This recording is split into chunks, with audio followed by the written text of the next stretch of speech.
You're watching Byline Wilmington on CBS 10 WILM. Here's your host, Don Ansell.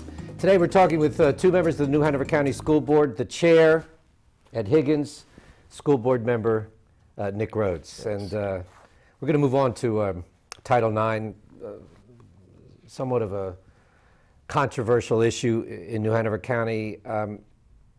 What do you think about how all that played out, the whole Title IX? I mean, it became a pretty big story here in the region. Any ideas, any comments on that, Nick? Yes, I do have some comments on that.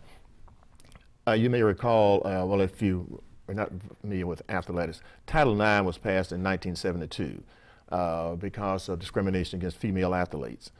And over time, they had not received parity in terms of facilities here in New Hanover County. There's been some discussions about the lack of funding, that the items were brought forward and the school board just didn't have the budget to do it. I don't see that as a reason for violating the law.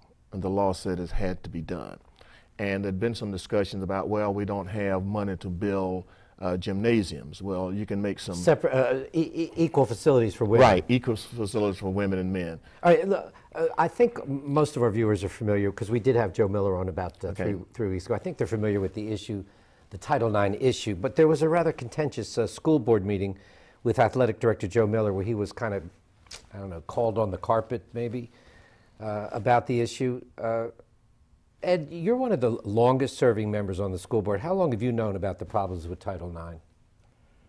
Well, I can't say that Title IX has been a major issue before the board until recently. I mean, I acknowledge it exists, but understand that when Title IX was passed initially, there were very few back in the 70s, primarily football, basketball, and baseball, and the only female sport was primarily girls basketball.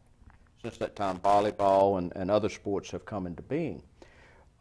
We have recognized that when Hoggard and Laney were built, which are the schools that are primarily the focus of the Title IX violations, that the facilities, athletic facilities, were far undersized for the size of the school. I mean, they can't even hold their whole student body in their gym. For any gender. For any program, and then when you've got a gym that you have to share for all these new programs we have, that really becomes problematic. Well, who decides how money is allocated and spent on issues like Title IX? Who makes those decisions? School board. School board. And salaries, capital expenditures for Title IX issues, because salaries were an issue, female coaches, male coaches. But now, let me say this. Yeah. One of the issues was the Laney baseball facility, the batting cage. That was a donation by one of the parents of one of the baseball players. And from that point of view, it was designated for specific use. We have now gotten into a rotating system where we have set up a schedule whereby softball, for example, can use it one day and baseball can use it the next. And that's what we're trying to do right now to alleviate the problems. But we have got some other issues. For example, the New Hanover High School softball team is having to practice at Noble because the field that they had been playing on, which is a city-owned field, is inferior. And I have spoken to the mayor and to members of city council about spending some money to upgrade that field so that they would have something to play on. What responsibilities did the athletic director, the director of athletics, have in this? Well, I think he had a responsibility to keep us apprised of what was going on. But again, we You didn't know about the Title IX issues, and we didn't know that there was they were being investigated. We knew about it last year when they came down and did an investigation. Let me stop for a second. Joe Miller was on this program a few weeks ago, as I mentioned, and he said that he brought this issue to a former superintendent, Dale Martin. You were on the school board at the time, I believe. I was there for 2 years of Dale Martin's tenure.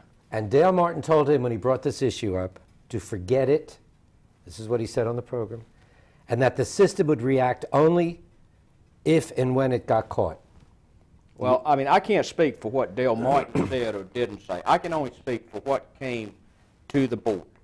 And the board has recognized the need for improving athletic facilities. But if you recall the turmoil we went through when we built the facility out at Hoggard, when we gave Hoggard their own athletic football field, soccer field, track, and everything, and the criticism that the board went through for spending that $3.5 million to build that facility.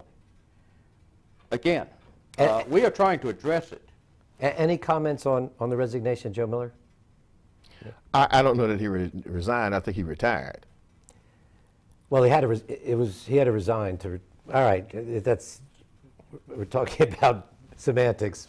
All right, any comments on the retirement of Joe Miller? No, I have no comments on his retirement. He called it a resignation on our program, by the way, but it's just semantics. How long do you think till the system's in full compliance with Title IX issues? I don't remember the specific date. Maybe Mr. Higgins can recall. I think we have until I think we have sometime next year. Next year to be in full compliance. Is that doable?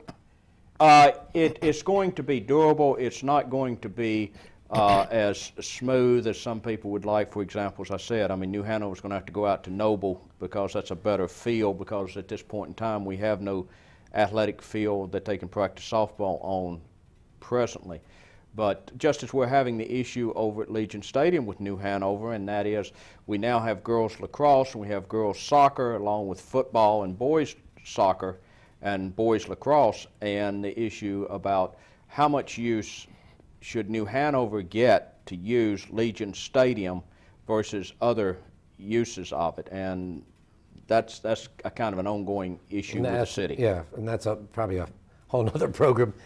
Not too long ago, the board evaluated Superintendent Al Lurch, and in a close vote extended his contract through 2012. Ed, you voted for the extension. Nick, I believe you voted against I did. The extension. What were some of your concerns? My primary concern is that our school system is in improvement. And we are making some progress, but not progress to the extent that I think we should be making, because some of our schools are just not achieving at the level that they should be. And he had 2 years left on his contract, and I thought it was inappropriate to extend the contract for the superintendent who had been in the job for 2 years and had not shown any appreciable improvement in getting our system out of improvement. So my primary interest was not extending that contract for another year, giving him a 3-year contract when progress had not been made to at least to my satisfaction. Excuse me, how does that impact communication between the two of you when he knows that you voted against extending his contract? Is there any? I don't know that there's any lack of communication, because if you've seen me on TV or talked to me about anything, I'm very upfront about how I see the picture. And if we can show where there's positive progress being made, sure. But at the same time, who in today's market gets that kind of job security in any job? We're going to come right back. Nick Rhodes, Chair of the New Hanover County School Board, Ed Higgins are joining us this morning on Byline Wilmington. We'll talk about dress code and the trip to San Diego. We'll be right back. Stay with us.